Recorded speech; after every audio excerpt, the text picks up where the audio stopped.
Pero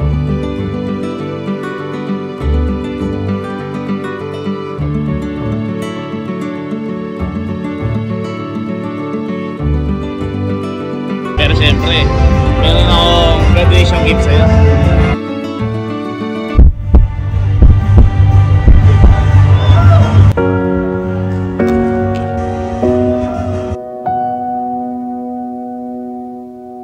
So, napaka-espesyal po ng araw po ngayon, lalo na po kay Kalo, dahil ngayong araw po magaganap na yung graduation ni Kalo. Yeah!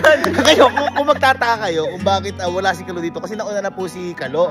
Ngayon si Kelsey naman, pinagdadrive si Mama, kaya kulang-kulang po kami ngayon dito. At syempre, kaya kaming dalawa ngayon yung nandito, nagpaiwan. Syempre, hindi naman po pwedeng walang surprise tayo sa pinakamalapit natin pinsan. Syempre. Ngayon, boy, hindi mo rin alam. Eto, boy, kasi si Kalo, diba? Sa hindi po nakakaalam, si Kalo, meron po siyang nanay na nasa ibang bansa. Si Tita. Yun po yung kapatid ni Mama. At si Tita po kasi, hindi na po makakauwi papunta sa graduation ni Kalo. Tama. Kasi, sabi ko nga po sa inyo, sobrang hirap ni Kalo. Di po niya alam kung gagraduate po siya talaga. Kaya, siyempre, practical, wag na lang tumuloy kasi baka mamaya hindi... Baka masayang lang. Baka masayang lang yung flight. At saka, siyempre, mas masakit kay Kalo na umuwi si Tita, tapos hindi pala siya makakagraduate. Ngayon, boy, kinontak ko ngayon si Tita. Nausap mo? Oo, si Tita, yung ano ni Kalo. Oo, ano sabi? Ngayon, boy, ito yung nangyari, may papanood ako sa'yo. Hi, Tita! Hello, Tita, welcome back po. Hello po. Sinundo, akala ko hindi uuwi. Boy, nakipagkuntsaba sa akin si Tita na kahit ano mangyari, graduate si Kalo o hindi, uuwi si Tita para sa kanya. Kaya, bago pa lang exit interview si Kalo, andito na si Tita. Ay, habang ano ko malasasyak yun. Kaya kasi ang alam po ni Kalo, hindi na po talaga uuwi si Tita. At okay lang sa kanya, tanggap niya yun kasi alam niya rin yung pinagdaanan niya at alam niya rin yung senaryo niya. Boy, may iyak yun. Kaya, boy, alam mo ba, nung nagiinuman tayo doon, ewan ko, baka lasing na kayo nun. Eto, tinan mo, sinabi ko pa kay Kalo na titignan ko talaga kung alam niya na makakauwi o hindi. Tinan mo, ito. Hindi ka graduate ka mag-isa, alas Tita. Kaya na lang. Ha? Ay, si Kyle na lang ang paanuin mo. Kayong dalawa. Nakala pa kita yun. Hindi nga si Tita puti. Yan. Boy, baka maiyak yun. Alam mo naman yun. Kaya boy, si Kelsey at saka si Mama, magkakasama na ngayon doon. Kasama si Tita Ellen. Boy. Boy, ako, wala na akong maibibigay kay Kalo na kahit na ano pang graduation gift. Ito ang pinakamagandang graduation gift. At saka ito, boy, siya pinakamagiging masaya. Hindi lang ako yung nagkaroon ng gusto. Si Tita Ellen pa ang nakipagkuntsaba sa akin para dito. Kaya, Kalo, congratulations. Papunta na kami dyan. At alam mo ba ang plan dito, Ellen? Ano? Surpresahin si Kalo pag paakit na siya mismo sa stage. Uy! Wala na magagulat yun.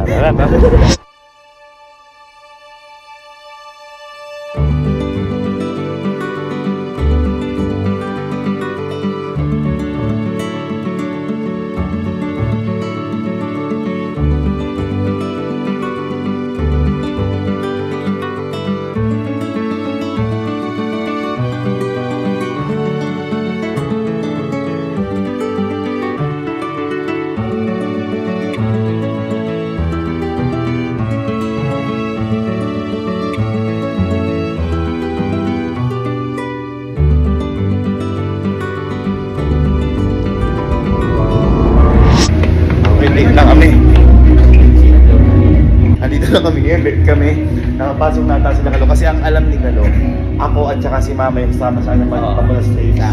Basta boy, kayo nang bahala, kontakan tayo. Kapag malapit na, kayo nang bahala kay Tita Ellen. Sige. Kayo magpupunta doon. Tapos ako, hindi ako akyat. Pamibigyan si Kalo kapag malapit na kami sa stage. Sige. Tawag mo namin. Saan po pwede pumasok? Dito po ako. Dati po, pwede rin po. Pwede rin po dito. Boy, kayo na bahala.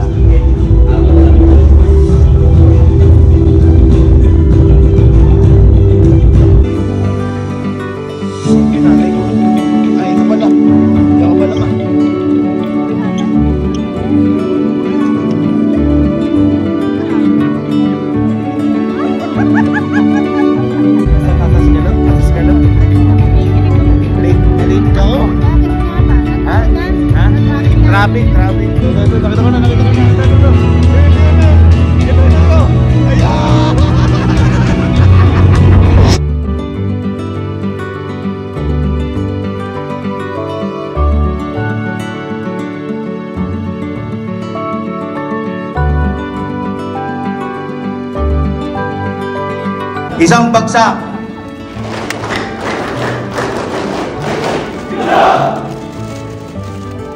Tandaan nyo, sa buhay natin,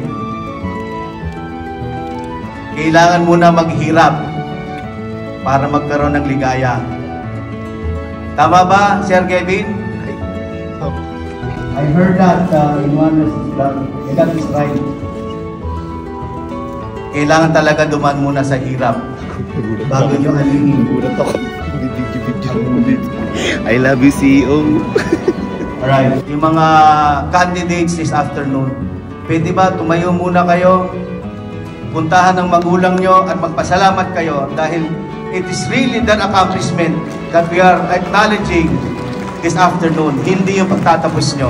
Puntahan nyo. You're free to go. Naiiyak ka na agad. Dala pang hindi.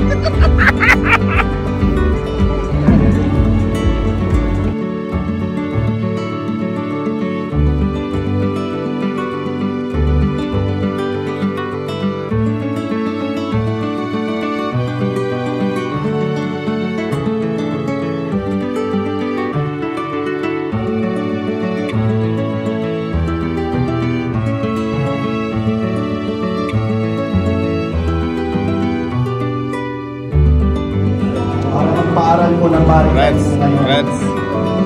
Dahil kamahal. O, diba? Walang sabi nga na siya, pag walang hirap, walang sarap. Diba? Okay na boy, congrats. Napakagaling. Oh. Hindi mabubuo ang pangarap. At yung bubuo pangarap. John Mark Mendoza. So ito na, nagtatawagan na lang kumaakyat. Ayan. Ayan. Ma, wala namang ka-idea talaga si Kalo. Wala. Ha? Excited na ako. Ako natatalis na. Ayun, no? Ayun, no? Oh.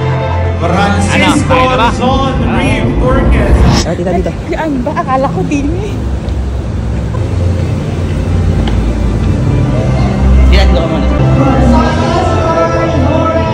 Aba, Timber! Rambo Zarus Castelo. Boy, kumbaga ako tatay mo ngayon? Ganun ba yun? Boy, pero syempre, meron akong graduation gift sa'yo. Garopo. Angas paro, malapit ka na par. Ito na hinihintay mo. Pero par, sabi ko nga sa'yo, may graduation gift ako sa'yo. Ha? Hindi boy, sa bahay na lang. Okay lang sa bahay. Ayun. Angas mo, pinsang ko. Sa saludo. Yung pinakamataas sa saludo. Ang taas. Boy, congrats. Congrats boy. I love you. Pero boy, kayo na lang ni mama. Bibidyoan na lang kita. Okay. Sige tita, go tita. Yuko tita, yuko. Himantog Carl Derueda.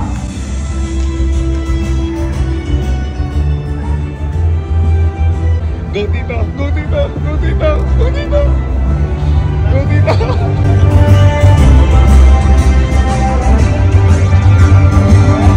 Halo, kayo ni nanay yung sa likod.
Ayos na graduation gift. John Ayos na graduation gift.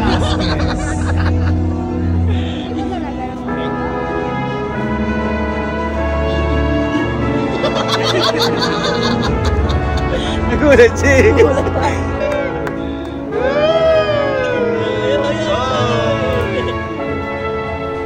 Ayos pa. Family picture. 1, 2, 3. Tama nga yung mga magulang natin, no? Sinasabi nila, bata pa lang tayo na ang pag-aaral ang pinakamagandang regalo na matatanggap nila.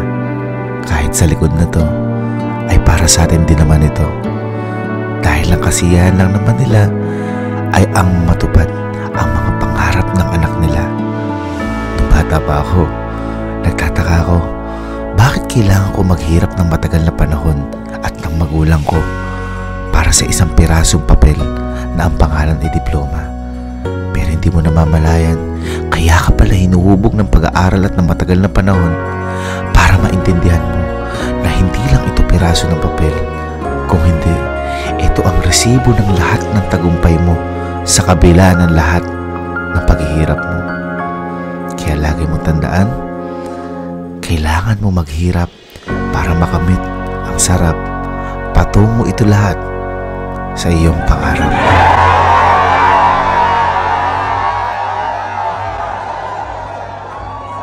Once again, congratulations, class 2024! Be driven! Be transformed! Iban, anong message mo kay Kalo dahil graduate na siya? Sobrang proud po ako sa kanya kasi po nakita ko po lahat ng paghihirap niya. Ayun po, congrats po sa kanya. Kaso graduate na siya eh. Di ba sasagutin? Ay!